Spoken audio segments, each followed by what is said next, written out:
Welcome back to Midwest Access. Dr. J from Rochester Clinic is here to explain how chronic inflammation, immune imbalance, and environmental triggers contribute to both autoimmune conditions and the development of colorectal cancer. Thanks for being here with us today. Well, thank you for having me. You're welcome. Yes. So tell us about how this inflammation and the wrong foods can contribute to disease. Well, when we talk about cancer, usually people always like to say, oh, it's genetic.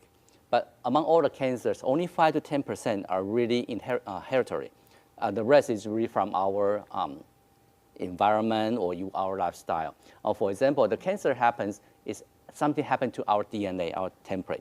Okay. And think about every day we have the regeneration, repair of the body, and the cells would divide. And just like a copy machine, if you write something over and over again, even you have spell check, sometimes you just say, oh, darn it, that's not what I meant. Oh, right. And it's happened to our body. So many trillion of cells dividing every day, even though the mutation rate, the incorrect rate is only 0.1%. Among all of those, you should have a lot of mutation every day. Okay. And when our immune system is not good enough to catch it, and then they will develop into cancer. That's a reason why we want to make sure we have something that can protect our skin, our DNA, and then so it will not get into mutation. That's a great way to explain it with the copier, and yes. The same thing over and over and over again. And so what can you do to prevent that through diet? What should you be eating to reduce your risk? Well, there's something, because when we translate the DNA to RNA and into protein, that's an active form, and there's a lot of things that will control how the gene is being expressed. It's not that we have the gene and it's being expressed. And that's how we call it epigenetic. Epigenetic? Yes, epi means around, so around gene, something around the gene that control whether this gene will be expressed or not. I see. And the epigenetic, we can use a lot of antioxidant things to calm down our inflammation, to make sure that all those bad actors are not really active.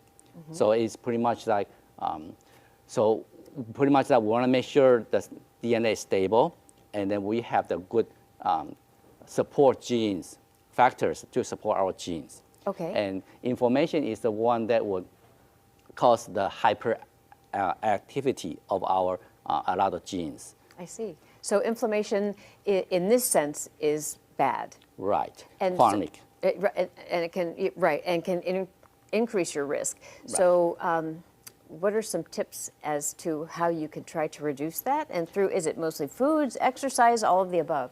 All of the above. Okay. It's a lifestyle. It's just a nutrient. Nutrition is the big one to control. Either you induce inflammation or anti-inflammation. And that's why food is so important. That now there's a new field called nutrient epigenetics. Nutriepigenetics? Nutrient genetic, yes. Oh, okay. So they use a nutrient to look at epigenetic, how it affect the epigenetic. And so things like plant-based foods. It's very good. Very good. And when we talk about colorectal, for example, back in 2015, World Health Organization has classified processed meat as category 1 carcinogen, meaning there's enough evidence that the more you eat those processed meat, the higher chances of getting colorectal cancer. And so processed meats are like a lot of the prepackaged stuff that you get, right? That has sausages, things like that. Right. And then also the charred meat is very potent carcinogen too. So when you prepare your meat, just make sure don't overcook it.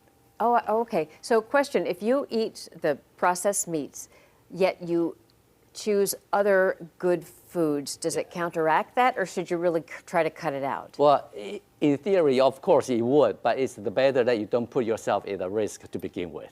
Right. Why correct a problem? Why just avoid the problem to begin with? Right. So we only have a few minutes left, but give me a list of foods that you would recommend.